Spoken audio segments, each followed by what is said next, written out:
Well guys, I just finished a carp session, a couple of small carp ones and a big overnighter. I got tiny bits of rubbish bait left over.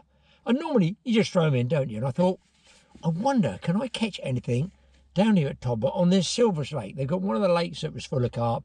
Apparently they said you can't get all the carp out, but there are silverfish in there. So I'm guessing skimmers, roach, rudd, that type of thing.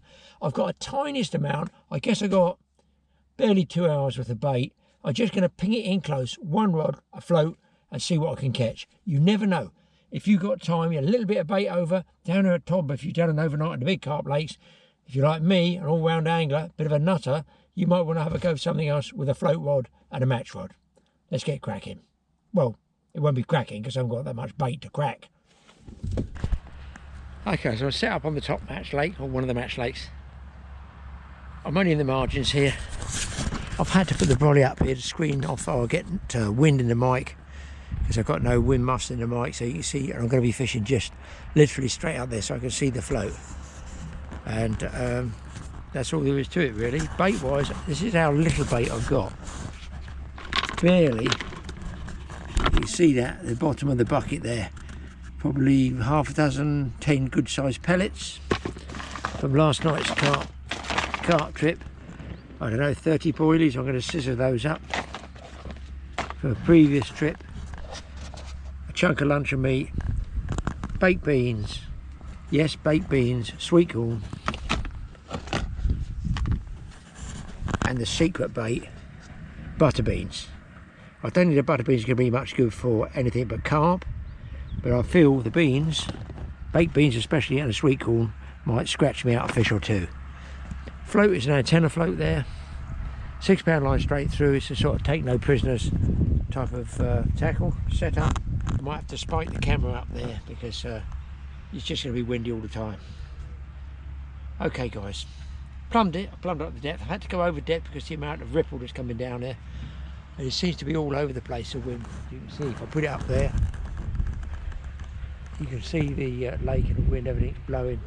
I think I'm going to cut these butter beans in half segments.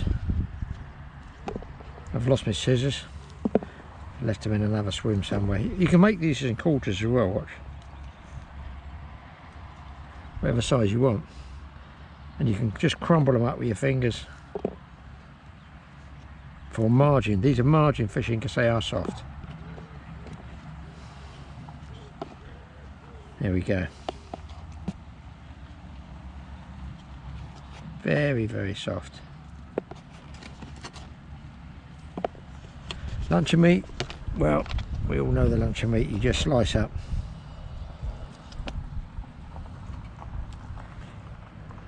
And this is always a good bait. Going for small cubes because it's supposed to be silvers in here, so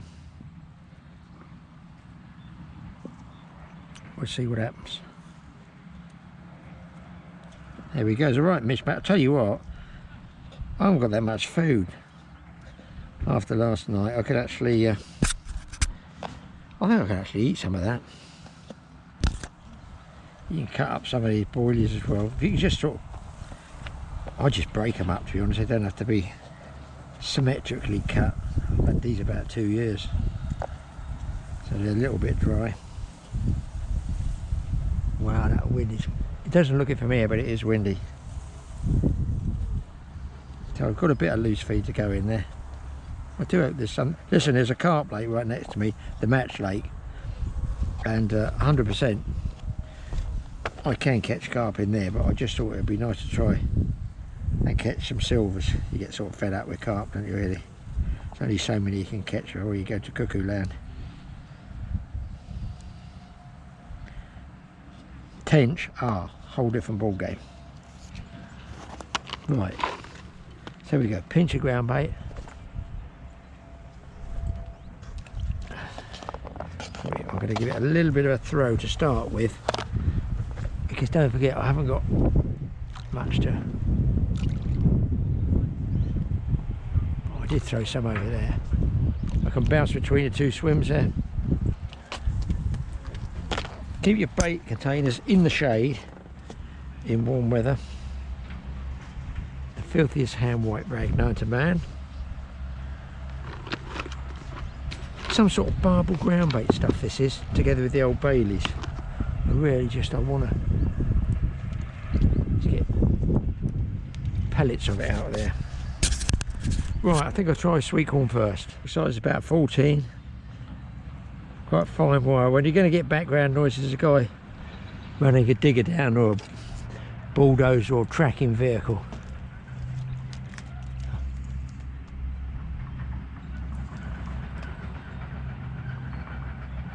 Right, as they say, sit back and await events.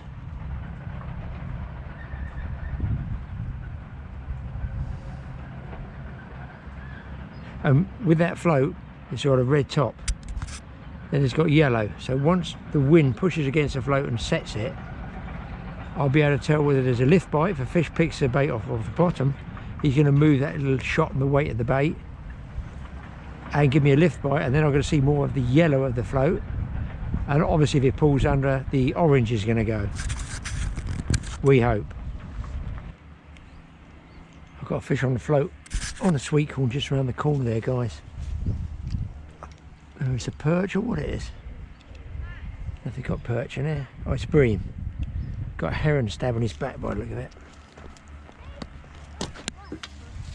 Another epic fight from the bream. That I can show you down there.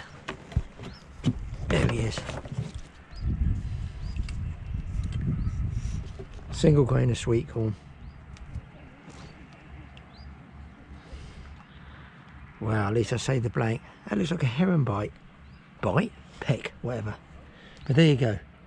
This is leftover bait. Took about 20 minutes that. I wasn't sure what the bite was. A very, very, very slow sort of drawing bite. I'm going to have to move that round a bit because I'm not going to be able to see the float otherwise. Right. Single grain of sweet corn again.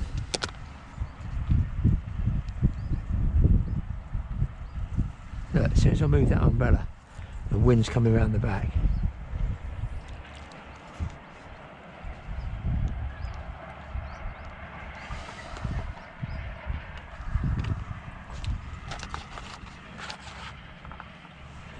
Give him a little bit of loose feed.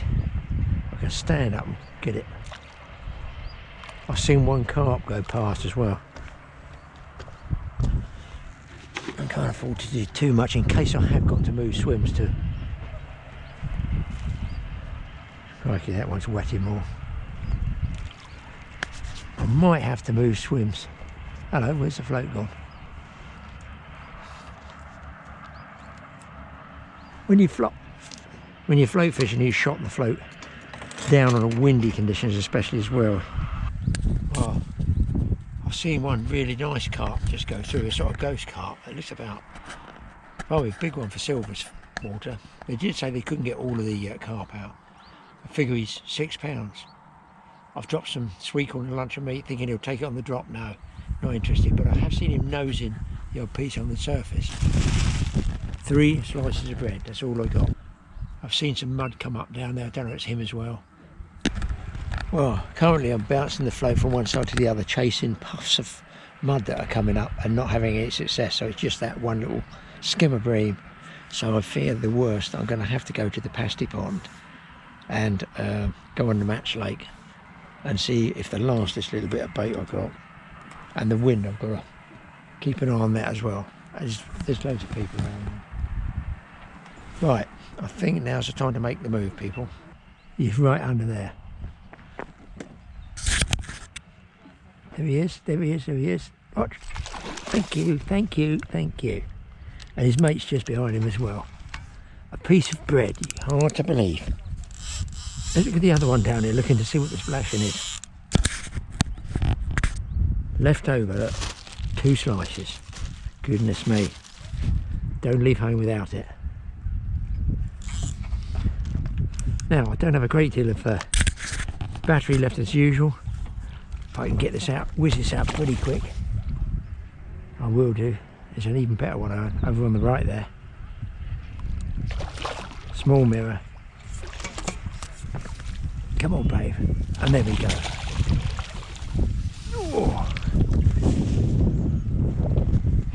Hopefully it's enough to just show you a fish or two. Change of scenery again, guys. I'm on the Match Lake, main Match Lake.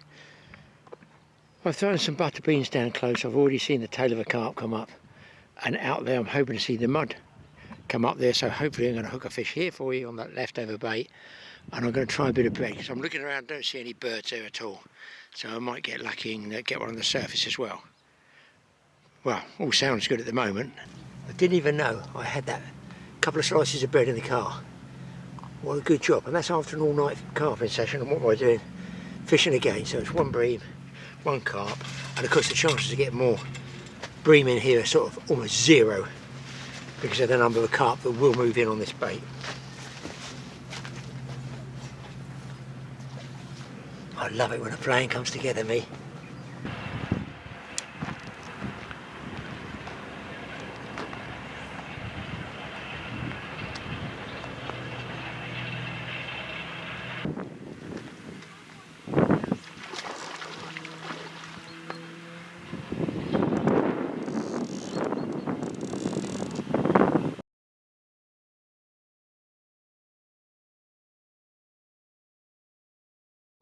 Very, very silver.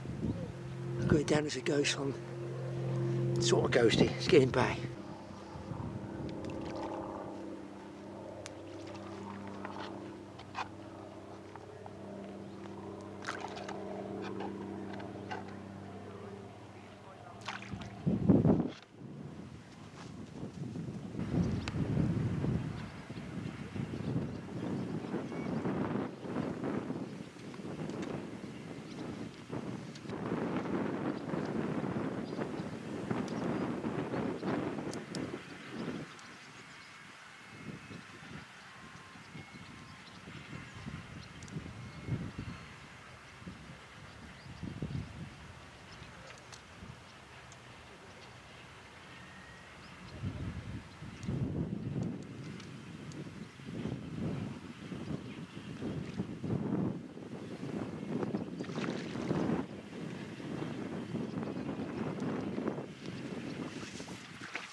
Slow lift, always away.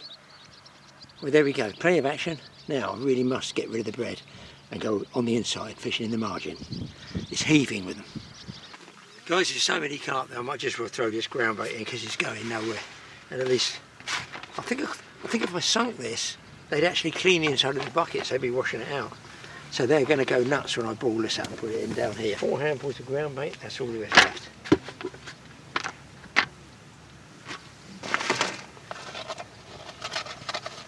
Last of the beans.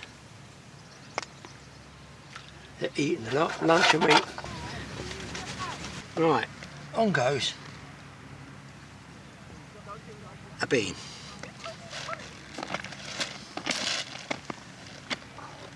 Just the mud stirred up is ridiculous.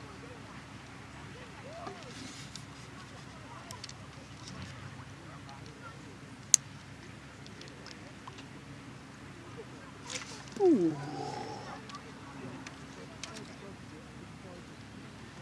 Right, let's try a baked bean.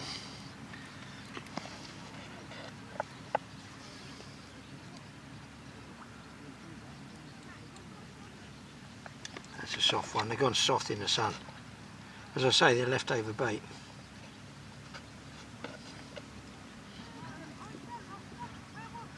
A piece of baked bean.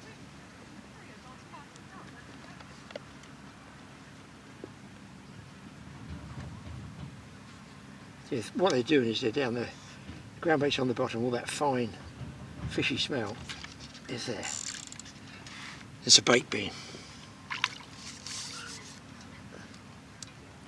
All the ground bait sends them down and they're digging and rooting and make it really, really coloured, so often they don't get too spooky because they can't see the line.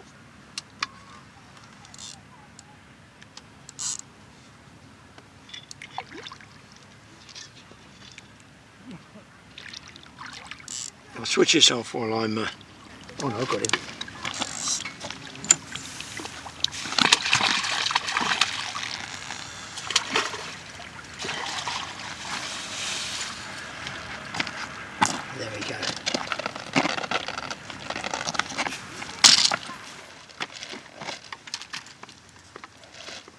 piece of luncheon meat.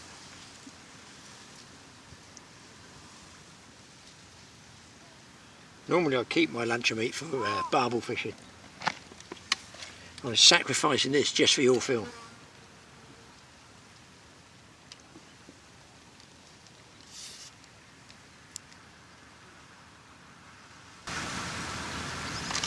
And there we go. Then right on the bottom, all that fine ground bait. It's got a lot of fishy type particles in it.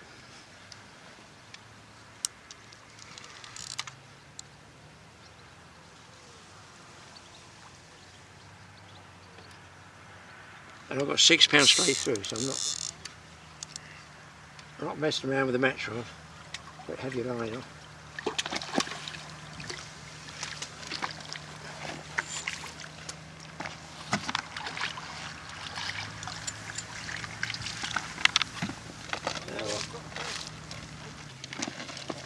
Well, we don't need to worry about what we're putting on now.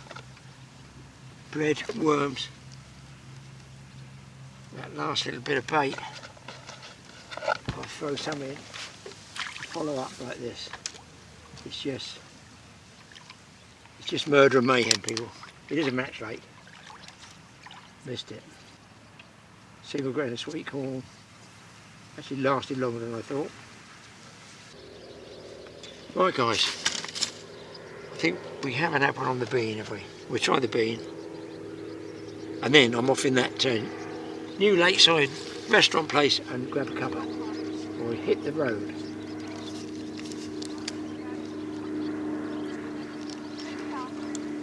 And the big white bean works as well.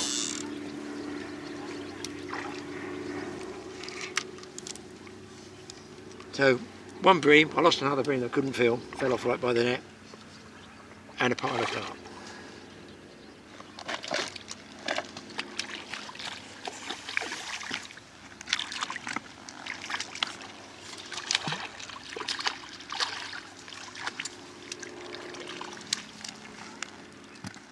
Well, that just goes to show you what you can catch when you've got some leftover bait. You know me, people, I don't throw anything away. It nearly always goes in the freezer, then comes out and goes in the ground bait. Interesting little session, give it a go yourself. Try and see what you can catch with bits and pieces of leftover bait. You might be surprised. Tough in the winter, should be okay in the summer. Anyway, moving on now, little clip section here. Have you ever thought about camping? Have you ever thought about glamping?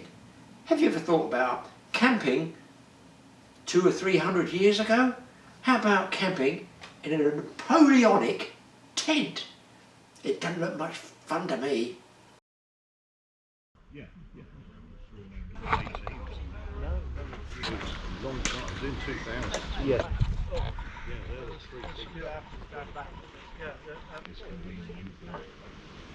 Yeah, through military discipline, that was a lot of time.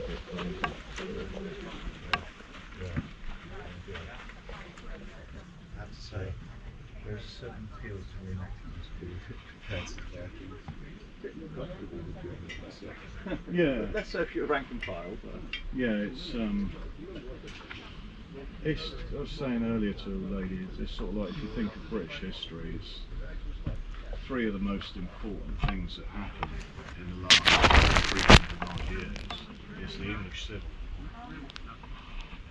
then the Napoleonic War, and then the Second World War, because all three of those affected this country in a way that not many other things, unless you go further back in history to the Romans and things, ever did, certainly in sort of recent times. Because the English Civil War divided the country and we ended up with, you know, a deposed crown, and it took the power away from the crown, and we have, you know, a constitution he could have done to us and did do to us. He was behind the American Civil War, encouraging them to rebel.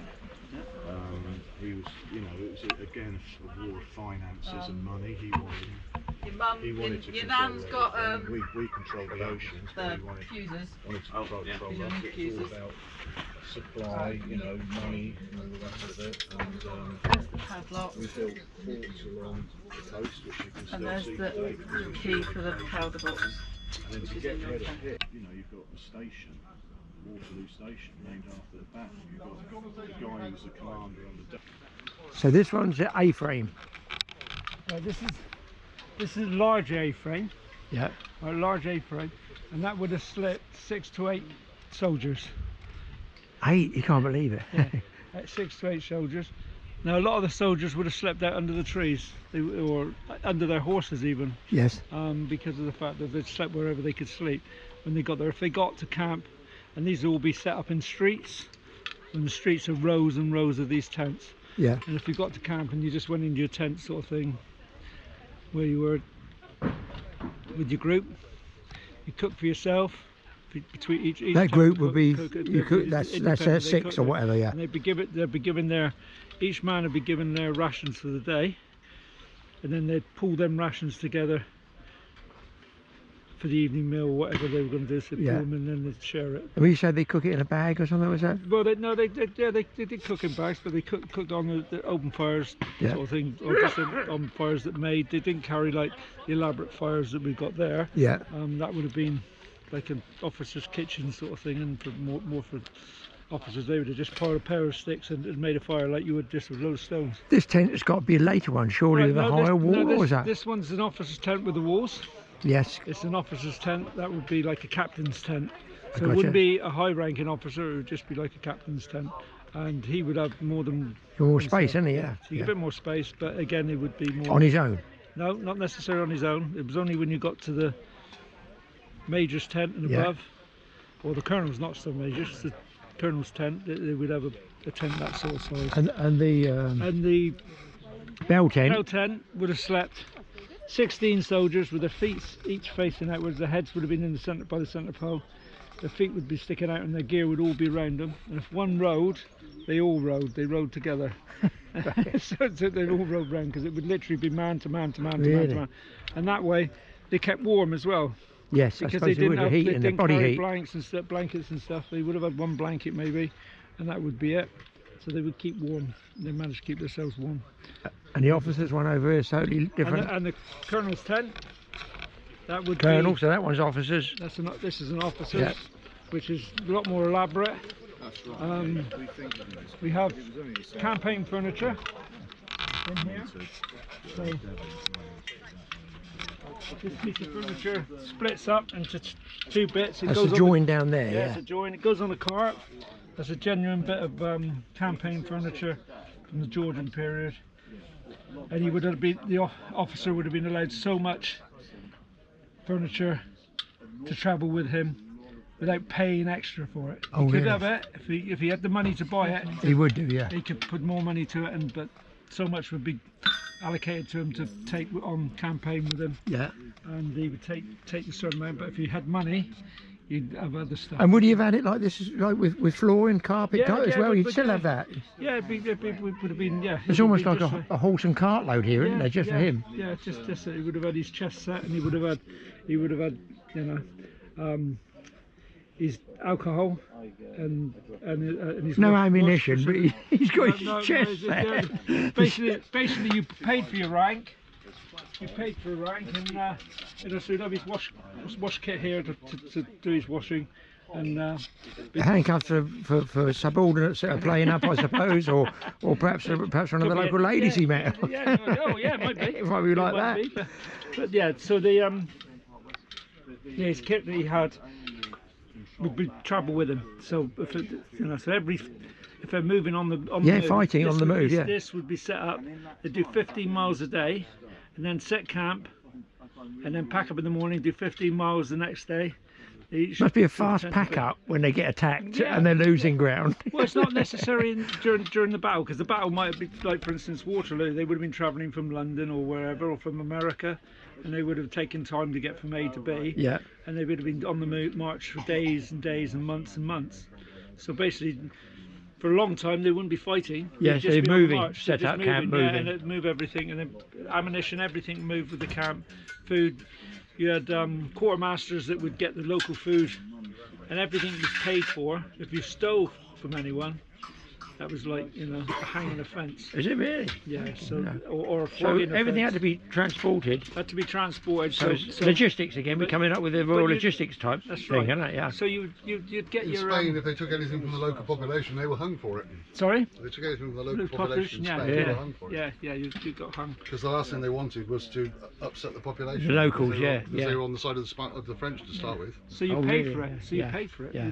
They would have guys turn around and say, I want so many eggs, I want so much bacon, Yeah. I want, We've got 5 minutes. and it would all be paid for. There's a bit of footage off here before I change cameras. Yes, of course. So I'm just tidying up. They sure you had a raiding party through here. It looks like it, doesn't Yeah. it? Yeah. A bit of a feeding frenzy, anyway. I like the old log trolley or whatever. I suppose they put anything in those. Cart. We use it for logs, but they would have used it for fetching and carrying anything, really. Anything of some handy size. All manual, no small horses or Shetland ponies pulling it. It would all be manual, would it? Well, it was a dog cart originally. So But dog never pulled it, did it? Yeah, I used to use dogs, but not allowed anymore, obviously. So No, but that what pulled it, dogs. that's what yeah, Wow.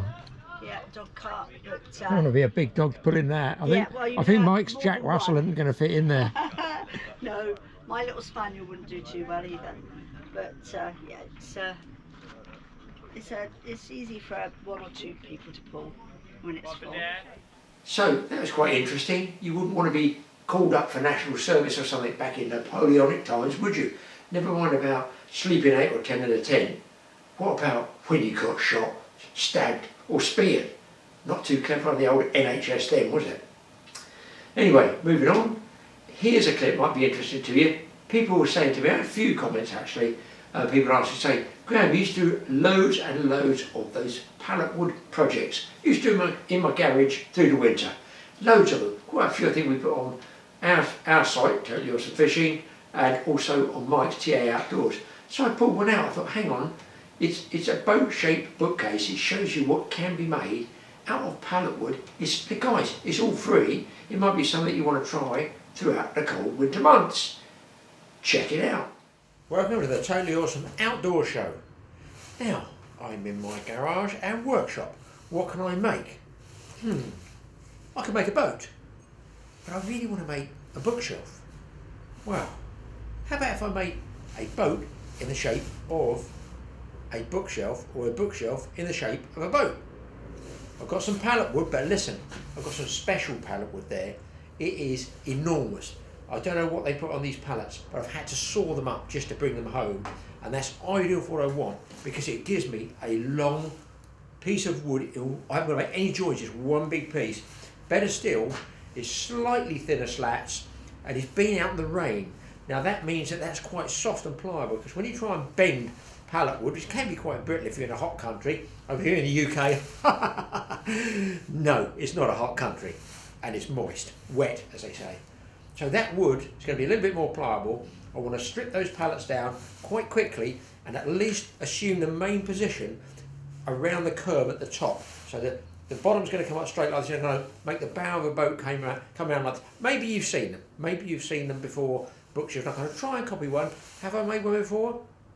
No, I haven't. I'm having a good go at it, but I'm going to enjoy doing it. Right, I've stripped down those thin pallets into these long, that's a long, relatively thin, wet wood, and that's my main reason I'm working quite quickly.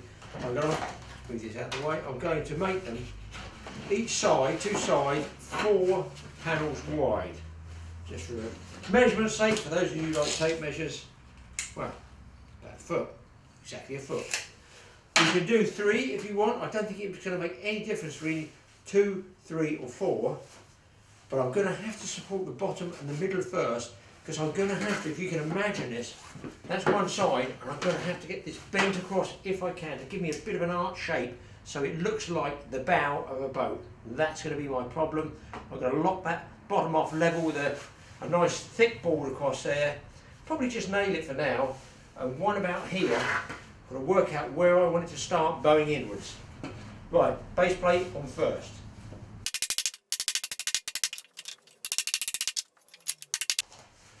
Okay, I've got the 2 side panels supported here, top, and 36 inches up from the bottom.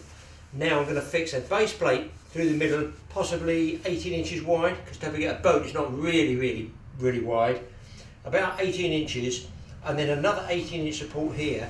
And when that's rigid, I'm going to try and bow the two together to make a bow at the top here.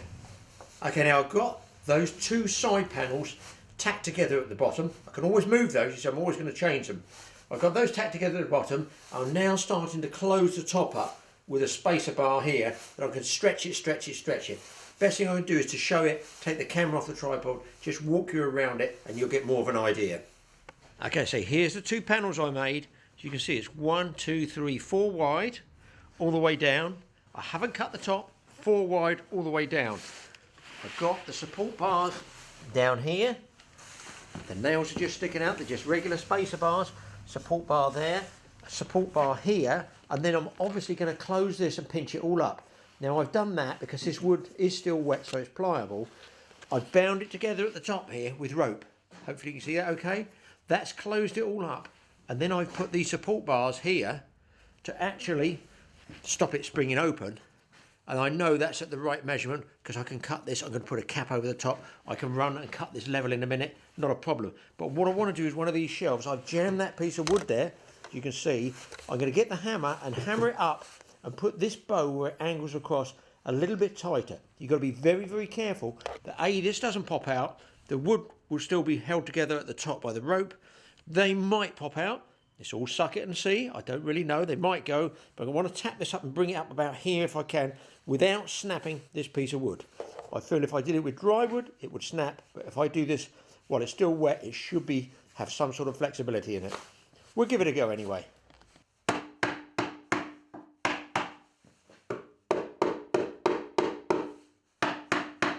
what I'm doing, I'm trying to tap this in the middle. If this piece of wood, which is just under 10 inches, I've got that at the top. You can make any piece of wood. Piece of plywood would be good to use it to stretch it all the way up. I'm going to get it as far as I can.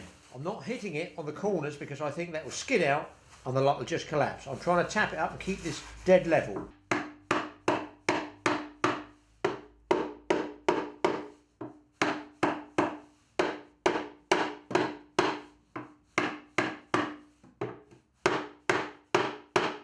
I can tell it's getting tight because it's starting to glitch, crank over at one side here. So just keep going gently and try and level this side up.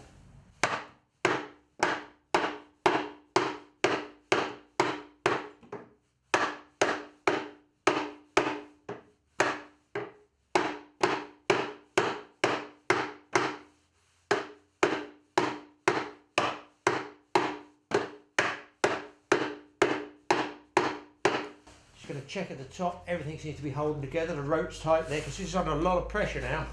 So as long as those are holding, I feel I can go a little bit further.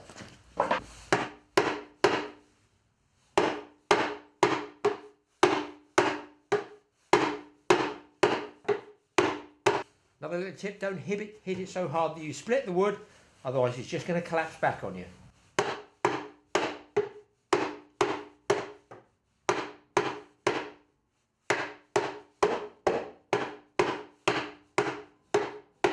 Just starting to skid back a little bit on this side, so I feel I'm right on the limit.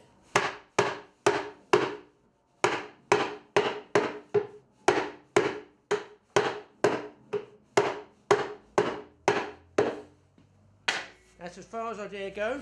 I'll just come back here, hopefully.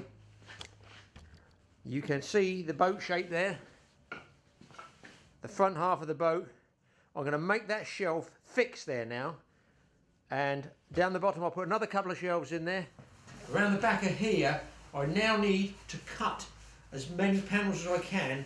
Obviously this say will be the front, I can remove this. I need as many panels as I can to hold this together at the back. So that's my mainstay of support, is this shelf which is totally jammed now.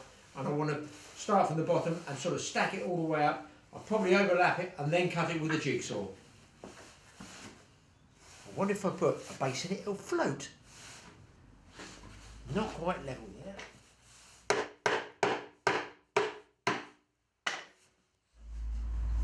Okay, so I've cut the outside edge of the shelf off there, the one that I use as a sort of pressure point to pull the bow together.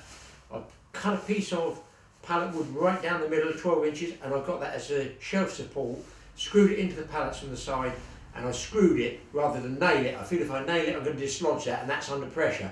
So that's all screwed together. Now I can start making the shape up here. Now you could, if you wanted, measure all these and cut them individually, but don't forget that there's a slight curve on it.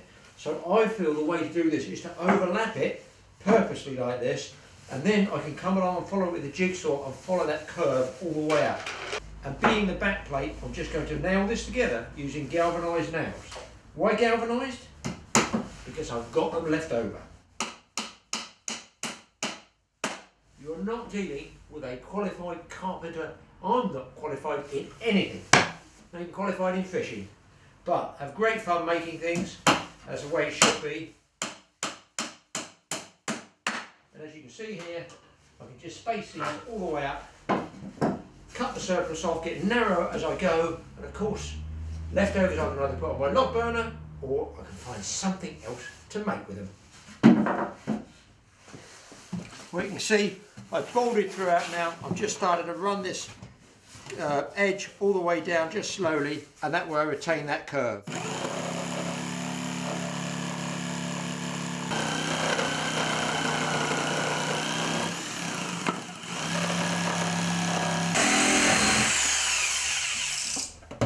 Okay, I've got all the panels across the back. I've run the edge of the jigsaw blade flush with the side, so I've cut it on that nice taper curve. I'm now left with the rope at the top. I'm going to undo the rope, and I feel absolutely sure with all these nails in place it's not going to suddenly explode and spring apart on me. So I'm going to undo the rope. I'm going to put another couple of slats here, and then I'm going to put a cap on the front. Will it spring apart? Very, very slightly. It can't go any more than that because it's held by all those other back supports. Put another one or two here, cut that. I might come up there with one and then taper it, and I can cut across the top and get a straight edge there. And I've marked up a straight edge here. I'm going to cap this to here, and I'm going to run the blade down here so it's at least it's all level.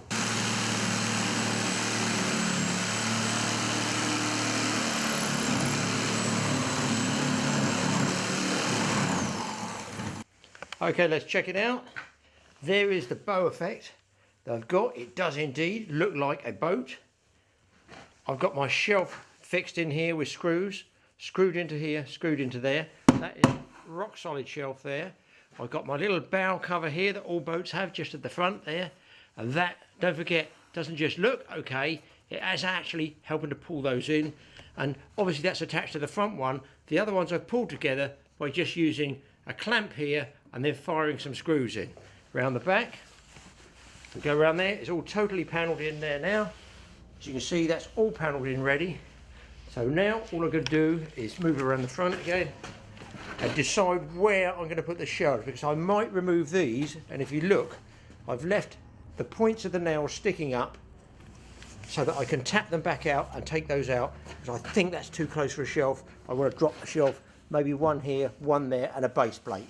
A little bit more work to do, but looking good and looking very, very boaty. Okay, we're into phase 3. I've got that triangle cut off here to give it a nice bit of shape and finish to the top. If you can imagine, that's the bow of the boat. I've come down here, I've got my first shelf put in. I've measured down here. You can measure it whatever you want, don't make any difference, say about 12 inches. I've still left down the bottom here my supports in, because I want to retain that shape, and I want to hold these outside sides of the boat, I'm going to call it. I want to hold those together while I screw in the supports for the shelving. Once those shelving supports are in there, then obviously I can release the others. This top shelf, you probably noticed, I've just fired 4 screws in here just to hold that board in place for my top shelf. That you don't have to, it should slide in there, it's not going to go anywhere, but I want to sort of leave it fairly rusty. But I've put that one in there, and I've obviously put the screws in at an angle. If you put the screws into vertical, you cannot get, let me just show you so you know, you cannot get the cauldron screwdriver, sorry, vertical enough. So put them in at a slight angle, the same shape as this, and make sure that they line up with the support brackets. All remains now is I've got to put the support brackets in further down. I'm not going to bother screwing the base brackets in. What I've done, I've measured it, obviously the internal, and just leave a millimetre or two either side for when this wood does dry out even more. It might shrink, it might expand. As obviously a changing medium is wood, it can change shape a bit. So I've cut that so it slides in with a little bit of play there. Slide it across the back. Slide the second one across the back. In you go, like that. The third one I've cut obviously the same width, but I've cut it flush. I've actually cut the board in half so that it matches the front of that. It just, I don't know, it makes it look a bit better rather than being stuck out. Those can be screwed in, they can be nailed in, or they can be left. I'll just finish off these last supports up here, and then hopefully all the shelving's done. I'm just going to finish putting these screws in here on the second shelf down. And obviously if you want to make it stronger, you put the screw in from the thin side, the outside into the thicker side, and you can glue it if you want to glue it as well. I'm okay with the screws, I'm happy with that. It's not going to take a lot of weight, so all these, tweak them up, and then again the same principle. Now you can't cut them all the same side because the outside of the boat is obviously getting wider the further down you go. So I'm going to slide that in there, cut it, it should just bang in nicely, just so you don't have to screw every one, or you don't have to nail every one. You can obviously, if you wanted, just put a pin here and a pin here on the outside one to stop those boards coming out. Now I've got 1, 2, 3 shelves there, so I feel I can afford to just knock these nails out that I've left here sticking out, get my claw hammer, pull those out, and the first supports I started with should come out, and I should still retain that boat shape.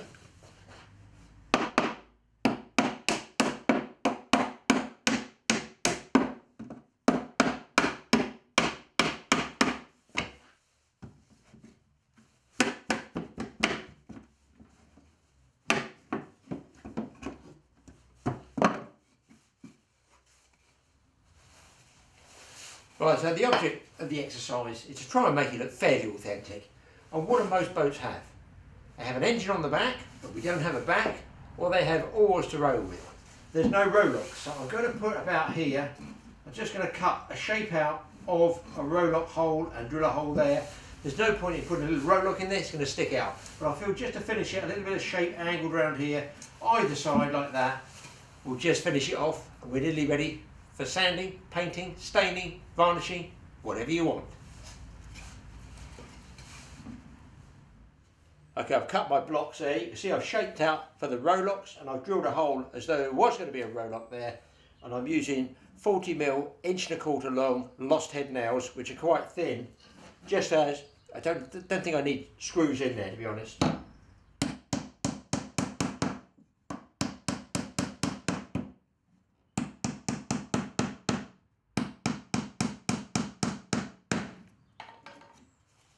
I can almost row that across the Atlantic now.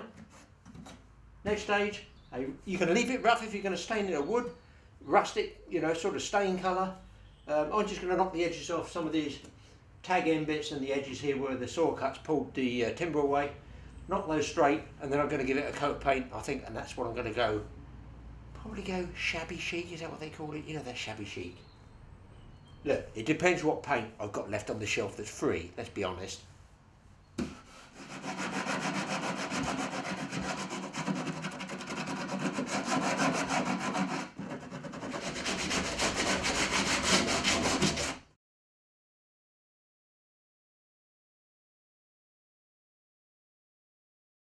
Well, the paint's dry and we've got the shelf back in the house.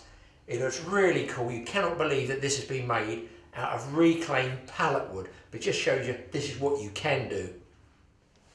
Think you'll agree? That sort of unit could go anywhere, in a bedroom, in a hall, look great in a log cabin, and the paint's dried out really well. As you can see with the shelves, you can get your ornaments in there, no problem at all. You can even get books, and you can get big books in there, because I've made that 12 inches there. So plenty of space for books. Look, you can put what ornament you want in there, but I think it looks pretty good. I might even make a bigger one next time, who knows. Thanks for watching the Totally Awesome Outdoors Show, DIY section. Tell your friends, hit the subscribe button, and most important, have a go at making something yourself. Do you know what? if you think that was interesting, check out the pallet build I did with Mike. We put it up, I think it was on TA Outdoors. I've got a feeling it's the biggest hidden thing I've ever had. 50 million views on making a pallet cabin. We'll see if we can find a link, maybe we might put it up in the corner here, somewhere like that. It was absolutely amazing. All built in my garage in the winter. How can you imagine getting that many views on pallet wood and old nails that I've bent and straightened out? All fun. I've got other projects I'll do as well. I'll try and get those up for you. Okay, moving on. Let's pop over to Grant's Tackle Up. He's going to run through, and it's a minefield, all the different types, or many of the different types of landing nets you can get. One of the comments there on our page was, can you let us have a run through of the different types of landing nets? Here's some tips from Grant. Hopefully it might help beginners out as well. They got even rubberized ones on different types, different shapes, different sizes. Have a look at it. Hi guys, Graham's popped in today, so we've been asked about landing nets. So we thought we'd grab a few out of the shop. As you can see, there's an array of nets and we'd never be able to talk through all of them, but grabbed a few out which I can show you, which would be your more generic everyday nets you'd come across or what you'd like to see. So if I start at, we'll start down this end. So some of you guys would like the roving fishing, so the rivers, the specialist style fishing. So we've got some different types, okay? So this is what I call it a banana net. It isn't a banana shape, but that's how it folds in half because they're technically a folding spoon. So if I unravel that. Never seen those before, Grant? That's So news to me. yeah. Well, most of it would be new to me at my age, wouldn't it? Well, when you use all the old stuff, Graham, you don't see the new stuff.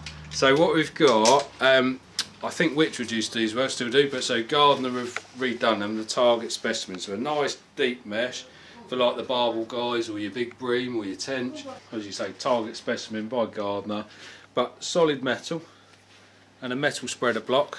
So for me it's a nice sturdy net. It locks that net, the neck, Yeah. what I call the neck, it knocks it, locks it quite tight, doesn't it? It does. So some people come, oh, it doesn't fit right. No, it's meant to be a bit of a tight fit. So that's one style. But again, the idea of this is you know, it's walking on the riverbank, brambles, being caught, and your nets are in pieces by the end of it. So similar one, that's a so similar net. So Gardner, same company as that. Target is their little specimen range, and these are just their standard nets. So then it's basically, as you can tell, similar mesh. But again, just a smaller net. Smaller net, a little bit shallower. A little bit shallower, but nice and sturdy again, but still good for a good sized chub and stuff like that on the river. Yeah, I'd like to catch chub again, that goes in there. When I say specialist, I'm talking about river, lake, canal, whatever suits you really. Generalise that, generalise net. So I get asked for different types of nets. One being, have you got anything that folds? So that's where we're starting a folding spoon net. I'll show you the traditional, as we call like a triangular net. Yep. So this is Drennan's specialist range. This is the deeper 36-inch net. So these ones come in three sizes: 28, 32, 36. So this would be carp, would it? Carp, barbel, stuff like that. To be honest, bigger barbel, pike. I use these for me. Especially pike nets, you'll find now it'll probably be 42-inch everywhere you go minimum for like a big net. So this is a 36-inch fold away net, which I prefer taking my handle down on the river and folding it all up. But I'll show you some of the handles we pair them all up with in a minute. So I'll talk through the nets and then we'll match up some handles and I'll show you what to do. Nice deep mesh. We've made them so they sort of hang flat in the bottom. Yes. So when you're trying to put a barbel or something back, you've got somewhere to sort of keep it flat. That's good. I noticed they've got that sort of flat area at the bottom rather than a taper that continues. Taper that cuts out. So I'll show you that one on the handle in a minute that matches it. So then we've got the other versions that Drennan do are just a fixed net, so solid metal spreader block. These aren't plastic, just so that you'll know, because that is one of the downfalls sometimes. Plastic in the cold, the heat, it gets brittle and they pull out from here. So that's a 22-inch. They go from I think it's 20, 22, 24, 26. So it's a big range. There's a big range of them, and then if you want to go up bigger than that, you go on the folding net. So that's the 26-inch version. And these would be all the mesh, knotless, whatever, the latest stuff, That's or they're it. all very similar It's a on the... nylon still, but this is a dual mesh, as they call it, because you've got the larger mesh to allow the water to come through, Yes, and then obviously that's the smaller mesh in the bottom to stop the fish's fins going through. yeah, good idea. So that's obviously a 26, and I'll say there's a few others in the range. I haven't got them all out with beer for Be all days. right. Alright, so that's another two there by the Drennan. Another one I kept getting asked for was like a spoon net that would be rubberised. So basically, Oh it's yes, still a nylon net, and then they dip it in latex to Oh, is that rubber the right? net in. So that's why they call them latex nets. They are actually dipped in a rubber latex, the mesh. Almost sort of tacky feel to it, yeah. So the idea of that is quick drying. So really I can just shake it off and it's pretty much dry. It's not much wetter Less than smell that. in the car Less too. smell in the car. And also just better for your hooks. If you're lure fishing or Yeah, you it's a do fishing nightmare, barb hiking. hooks on the river, generally they don't go in that rubberised mesh like they do the normal nets. So that's just another specialist net there. I mean, even if you've got micro barbs, sometimes to get through the actual mesh, what a nightmare to Then get you're it out. cutting your net and it's We've all been there, and of course they can get a fisher. Yeah. The hook goes through, out the other side, and then into the mesh. Yeah. And then you've got the fish crashing around at the same time that it's hooked up. It can be a bit of a nightmare. These are one of my cheaper nets I sell. I do it in two sizes. I've just run out the smaller one to show you today. So this one I believe is about a 22-inch net. Yeah. Very fine mesh. Isn't Fine mesh, fine on the bottom. Just one of my cheaper pan nets I do, to be honest, with just general fishing. So, but I say price-wise, they're $12.50. Yeah. The other nets on here, I didn't mind for any prices. Average between 20 and 30 quid on these, but you're paying the brand names as well. it? Exactly. So 12 quid. That's 12 no quid's brilliant. beginners So and what I stuff. normally do with one of those and the straight aluminium handle, because you can't yes, break these. So for the kids, they can Yes, jump on that's them, true. pull Yeah. that, and then they don't come back. Oh, my net's broken. Yeah, It's it's a absolutely risk. fine. So I do like a net and handle for £25 as a combo, which is a nice price. But that's just your basic Extender, yeah. handle. You'll find it's the same materials like the bank sticks. It looked it to It's me. not I was got a thinking point. that. Yeah. Do you know what I mean? They just cut them off. So, Yeah. but yeah, nice little handle, nice and easy. We'll run through the handles in 2 seconds. That one I saw was Dinsmore. Did it say on there? That's it, They used to do the Dinsmore. shop, didn't they? That's it. Still do the shot. They do lots of nets. Lots of all the little sort of Bits and terminal pieces, yeah. tackle pieces. So that's another net. Right, then we move on to more your match style nets. So these all run in ranges of different sizes, from probably 14 inches going up to about 22. Yeah. Okay, because that's about as big as the kite. So this is what they call an F1 competition 450. So 450 is the measurement, 450mm. Okay, but that one, silverfish net basically. So F1, some of you guys might know what an F1 is. It's not the car, it's not the racing car. £2 bream and It's all that. to do with a carp. It looks a bit like a carp, but it doesn't have barbels, so it's a crossbreed fish, but very big in the match fishing scene. Winter fishing, though. Winter fishing, very finicky, hard to catch, but you know, challenging. So that's probably one of your smaller competition match style nets, or not competition if you're general float fishing for silvers and that. Nice little net. If you feel the weight, Graeme, it is quite nothing, light. there's There's no real nothing weight to it. Yeah. so it's a nice net. So that's Guru, one of the others.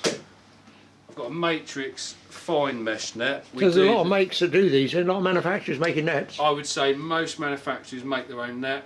They have different styles between rubber, big mesh, pellet mesh, silverfish mesh. So silverfish meshes are normally this really very fine, isn't it? The idea being is your little fish have got tiny little fins. If they're going through the side of the net all the Might time, split a fin or something. them, things like that. So, and the other thing a lot of people use these for, if they're pellet fishing, when you drop your hook in there with a pellet on, with a big hole, it falls through the bottom.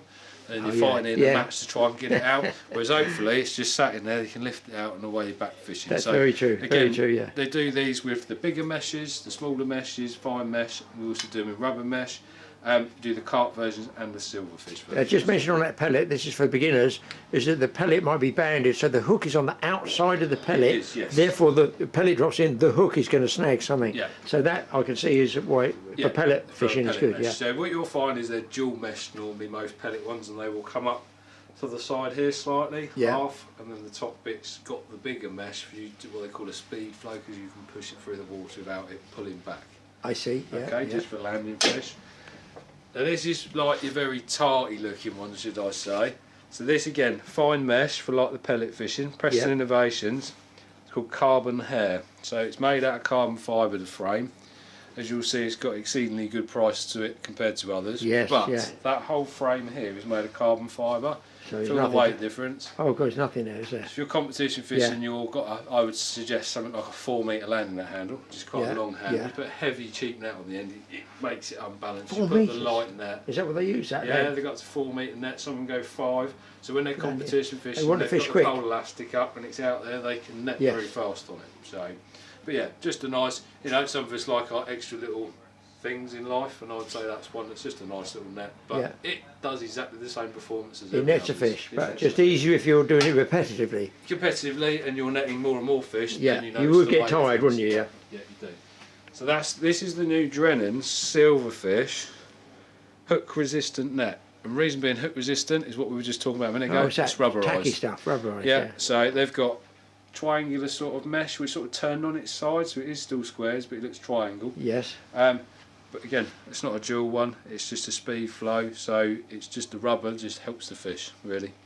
I think they reckon the rubber, realistically, is not as harmful to the fish taking their slime off as it would be on a standard net. Yes, yes. But definitely, always wet your net before you net the fish. Yep. Because that's something that will take the slime off. So there you go, thanks to Graeme for showing us some of those landing nets, all the different designs and types of nets you can get. I've never seen those semicircular folding ones, but then I rarely go into a tackle shop. I just use the nets I've had for the last 30, 40 years until they break, and then, no, I mend them, and I get stuff to glue them, screw them, put more nets on. I just keep it going, but the nets are out there if you want to pop out and see them. Go and see Grant, he'll run through all the nets you want. Thanks for watching this issue. I know somebody said, 2 people said, can you go around your fishing room, Graeme, and talk through some of the stuff and a bit of history behind some of the stuff, barracuda, wahoo, all the big pictures I got up there. Yeah, it'd take me a while, but I could do it, maybe just do a sort of a winter walk around the room. I'm amazed nobody else has copied it. I've done, you know, it's just a room. It's quite a big room, I bet, and obviously I've collected all this stuff myself, and it's not like a sponsored thing, it's my stuff, you know. So I've collected it over the years, and I've always had it since 1960s. Been fishing a long time, probably too long. So we'll do that and give you guys an insight into what some of the stuff is around here.